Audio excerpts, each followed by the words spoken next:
Hello, my name is Robert Haddad, and today I'll be speaking to you about the topic, the consecration of Russia. Did Pope Francis do it right? Today, many witnessed and participated in the greatest single collective prayer gathering of Catholics in the history of the Church. Thousands of bishops, tens of thousands of priests, and millions of the laity joined Pope Francis in the solemn consecration of Russia, Ukraine, the Church, and the whole human family to the Immaculate Heart of Mary. Let us recall Pope Francis's original announcement via Twitter. Quote, on Friday 25 March, during the celebration of penance at 1700 in St. Peter's Basilica, I will consecrate Russia and Ukraine to the Immaculate Heart of Mary. Pray together, peace. This announcement followed from the Ash Wednesday appeal made by the bishops of Ukraine. Quote, we humbly ask your holiness to publicly perform the act of consecration to the Sacred Immaculate Heart of Mary of Ukraine and Russia, as requested by the Blessed Virgin in Fatima.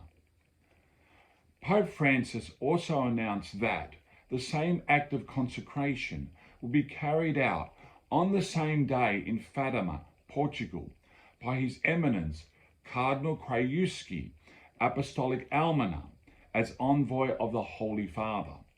Pope Francis therefore created a clear connection between his act of consecration and Our Lady of Fatima.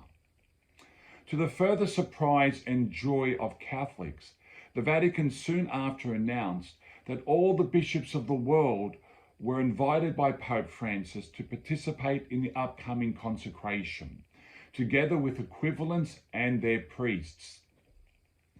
From various media reports that I read afterwards, the following bishops' conferences in subsequent days indicated that they would participate in the consecration.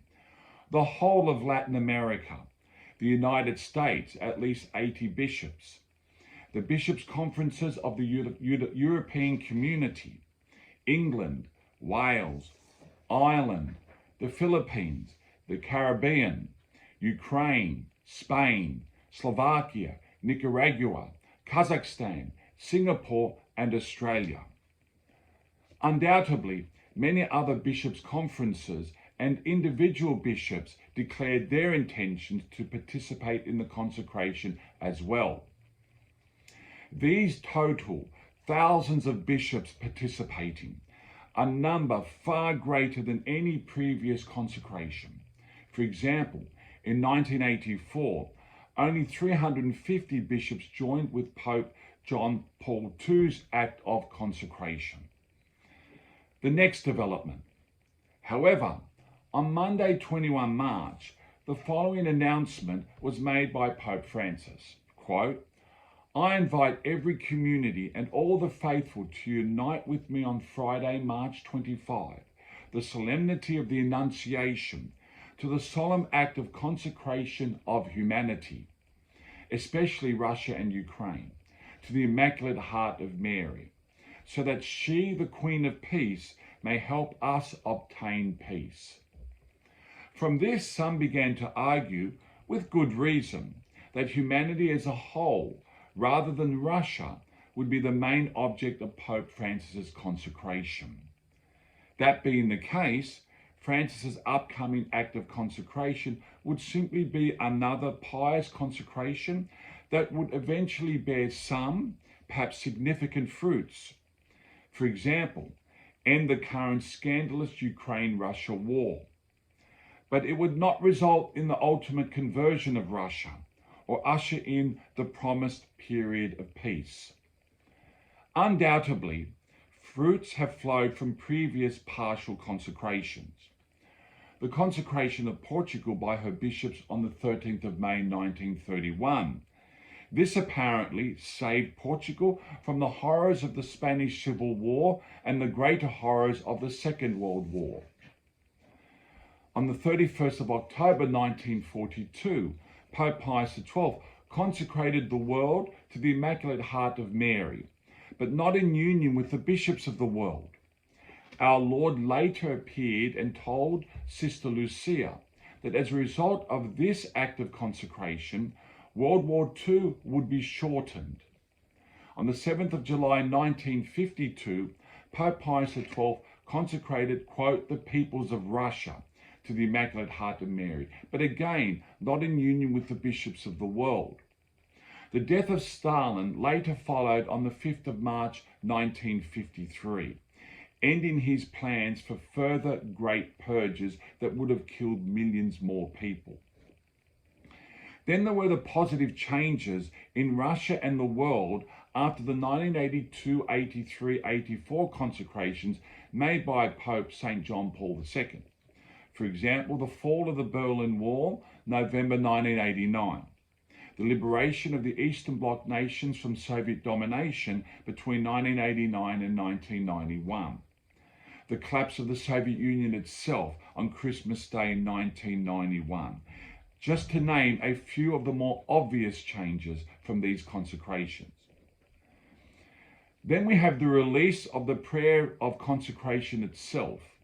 On the 22nd of March, Pope Francis released the full text of the proposed prayer of consecration. Surprisingly, it is a very long prayer, much longer than expected. Note, however, Our Lady never prescribed the actual wording of the prayer of consecration, only the essential elements that it should contain. The precise wording is left to the discretion of the Pope. In the prayer of consecration, Mary is invoked under the following titles: Mary, Mother of God, Holy Mother, Immaculate Heart, Star of the Sea, Ark of the Covenant, Queen of Heaven, Queen of the Rosary, Queen of the Human Family, Queen of Peace. There was an introductory reference to Russia in the prayer of consecration as follows, quote, the people of Ukraine and Russia, who venerate you with great love, now turn to you, even as your heart beats with compassion for them and for all those peoples decimated by war, hunger, injustice, and poverty. The core critical text of the consecration was read as follows, quote, therefore, Mother of God and our Mother, to your Immaculate Heart we solemnly entrust and consecrate ourselves, the Church and all humanity, especially Russia and Ukraine. Accept this act that we carry out with confidence and love.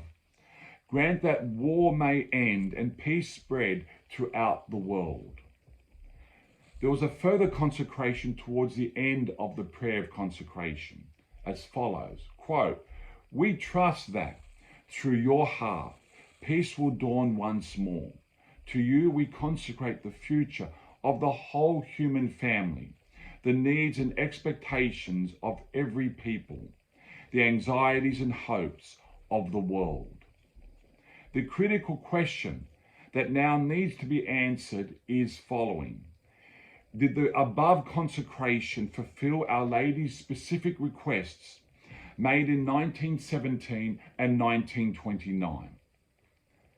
Our Lady originally asked the following, quote, in 1929, the moment has come in which God asked the Holy Father to make, in union with all the bishops of the world, the consecration of Russia to my Immaculate Heart.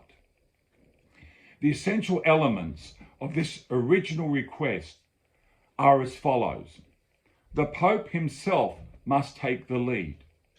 To consecrate, not simply to entrust, mentioning Russia by name, consecrating Russia to the Immaculate Heart of Mary, in union with all the bishops of the world, on the same day for world peace. Did Pope Francis's act of consecration made yesterday satisfy the above? Pope Francis led the prayer of consecration. He employed the word consecrate, not simply to entrust. He mentioned Russia, especially by name. He consecrated Russia to the Immaculate Heart of Mary. he did so in union with all the bishops of the world. They did this all together on the same day, with the intention of obtaining world peace. Does it matter that priests and the laity were also asked to recite this consecration prayer? No. Their participation is meritorious and augments, not detracts, from the act of consecration.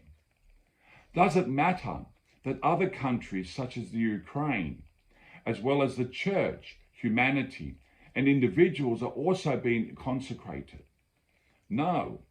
The Pope can consecrate any number of persons or countries. What matters is that Russia is expressly consecrated by name. And it was. If a great moral majority of the world's bishops participated in Francis' act of consecration yesterday, then what he did is undoubtedly the most precise of all the consecrations to date, vis-a-vis Our Lady's original requests. However, there remains one other important question. Have the laity done their part regarding the first 5 Saturdays' devotion? Ultimately, only God knows. But the laity's participation in yesterday's act of consecration was undoubtedly meritorious. What is now meant to follow from Pope Francis' consecration? Our Lady's original promise was as follows, made on the 13th of July 1917. In the end, my Immaculate Heart will triumph. The Holy Father will consecrate Russia to me, and she shall be converted, and a period of peace will be granted to the world. In August 1931, our Lord Jesus Christ himself said the following to Sister Lucia: "They will do it, but it will be late. Yes, it will be late, but now it appears that it has been done." We can therefore hope for the following: that the current Russia-Ukraine war will be brought to an end. Russia's conversion, which will result in the full communion of the Russian Orthodox Church with the Pope of Rome and the Catholic Church, followed by the other Orthodox churches. Instead of being an instrument of chastisement, Russia will become a great instrument of peace and source of truth and goodness in the world, assisting in the restoration of Christianity. God will use Russia to help convert the rest of the world, the West, the Middle East, China, and the present great crisis of faith in the Church will come to an end. As Father Malachi Martin, who read the Third Secret in full, once said, quote, "Salvation will come from the East." However long the period of peace will be for, God will use it to advance the gospel to nations and prepare them for the last days and the second coming of Jesus Christ. In the end, all we can now hope to do is to remain faithful and work out our salvation and the salvation of our loved ones in fear and trembling, one day at a time. Thank you, and God bless.